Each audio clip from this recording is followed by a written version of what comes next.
Hi, so today I got my test results back. I got my CAT scan and all my blood work and everything redone.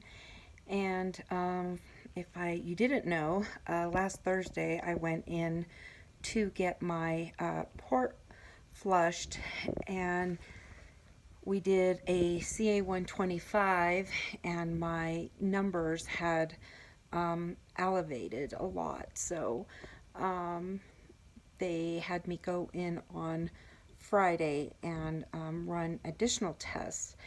And my cancer number from my first diagnosis has close to tripled.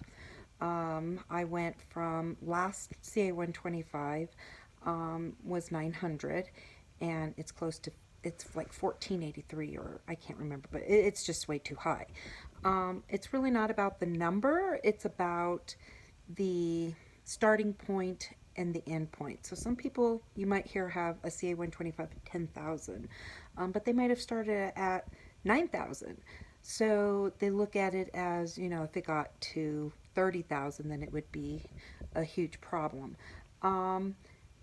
And having the BRCA1 mutation, we have to be very conscientious. So spoke with the oncologist today, and I got kicked out of the club, the Latin Parsa Club. So the club I wanted to be the first person in Kaiser, I just messed up their case study. The biggest concern was losing weight, and having like diarrhea was a huge side effect in losing weight, and I gained 11 pounds so being on it. So that was a concern, and that was a big factor of running my numbers again, because my weight just continues to rapidly increase. So Lynparza didn't do its job. It didn't work with me. It was a far stretch. We needed to be under 30, because your CA-125 should be under 30 to be normal. So I'm just going to share with you what the results are. And I've thought about a lot what happened over the weekend of this is just my disease, and I'll never be in remission. I'm still at advanced stage 3C ovarian cancer, but a few things have changed. Um, when I first had my initial surgery, after 9 hours, um, she just couldn't get all the cancer out. And we did a very aggressive chemotherapy, 18 weeks, and we did a drug called Avastin. If you all recall, that it tore my colon, and I ended up back in the hospital. Um, and but it worked.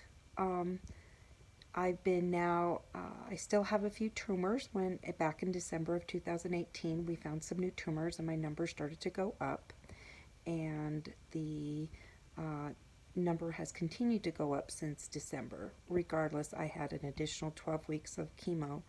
That puts me at 30 weeks of chemo. That's a lot. And then a couple of months of Lynparza. And so it's just not working. And that's part of having the mutated gene, is I just, I don't have the gene to fight it. But considering it's growing slowly, I've had three significant tumors that increased maybe 1 centimeter in size, which is fair. The problem is that I have peritoneal disease, which is like a netting that and a thin layer of fat that covers all our organs, and I'm non-operable. It's like someone took a salt and pepper shaker and just shook it all over my abdomen, and it's everywhere. So that's the main cause of my increase. We knew that cancer was still in me after surgery, and it probably always will be. That's why the goal is to get myself back under 30 on that CA-125, and then try an inhibitor. Avastin works.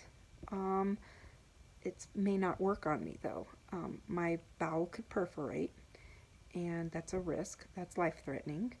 And when you're on Avastin, surgery becomes very high risk because you don't heal. Your body doesn't heal. It's high risk. You can't have surgery when you're on Avastin. So if I take Avastin and I have to have surgery, it's a high risk, and I could get infection. My platelets will be low. Today my numbers are really low. I'm back to where I was after 18 weeks of chemotherapy, almost to today. My numbers are on the line. But if I wait, then I won't be able to get Avastin because my numbers won't be good enough. So one doctor can't decide. I'm willing to take the risk, and I understand the risk, but I take the risk if I don't go out fighting. The disease will just become one big tumor and we're done. So I have no choice, but it has to be approved. I didn't even know there was a tumor board. So my case is going to go in front of a tumor board, and there's going to be a gastroenterologist, my oncologist, my OBGYN oncologist, and a primary surgeon, and they will decide, I know I'm a high risk, but we'll have to be prepared. The great news is that after my first chemo, which will be June 13th,